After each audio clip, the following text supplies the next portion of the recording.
नमस्कार प्रेक्षक मंडळींनो. तर आजच्या भागामध्ये आता सत्तेविषयी खोटी कंप्लेंट करतात. आता जो सत्य आहे सत्तेविषयी खोटी न्यूज पेपरला छापून येते. तर आता मंजू पोलीस स्टेशनला जायला निघली असते तेवढं तिला थांबवतो डीजे आणि म्हणतो की मंजू दिदे बघ ना पेपरला काय न्यूज छापून आली. अगं सत्या दाजी हे लॉकअपमधून पळून गेले अशी न्यूज पेपरला छापून आली. आता काय करायचं. तर आता मंजू म्हणते की खोटी बातमी आहे, कोणीतरी खोटी बातमी छापली पेपरला आणि कोणतरी खोटा आरोप करतंय सत्यावरती असं ती म्हणते.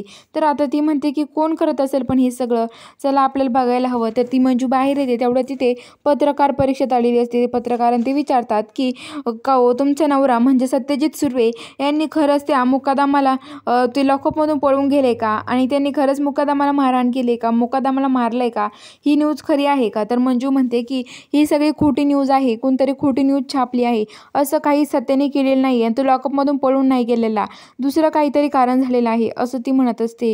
तर आता इकडे पोलीस स्टेशनला मंजू येते.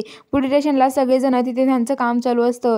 तर आता इकडं जी मुकादमाची बायको आहे ती वेगळाच प्लॅन करते आणि ती तिच्या भावाला घेऊन पोलीस स्टेशनमध्ये येते आणि मोठे मोठे ओरडायला लागते. तर आता ठाकूर साहेब म्हणतात काय झालं सांगताल का आम्हाला, नीट सविस्तर सगळं सांगा. तर आता ती म्हणते की हे बघा माझ्या नवऱ्याला माझा नवरा जिवंत आहे, माझ्या नवऱ्याचा मला फोन आला होता. तर आता लगेच म्हणजे सगळे म्हणतात तुमचा नवरा जिवंत आहे का.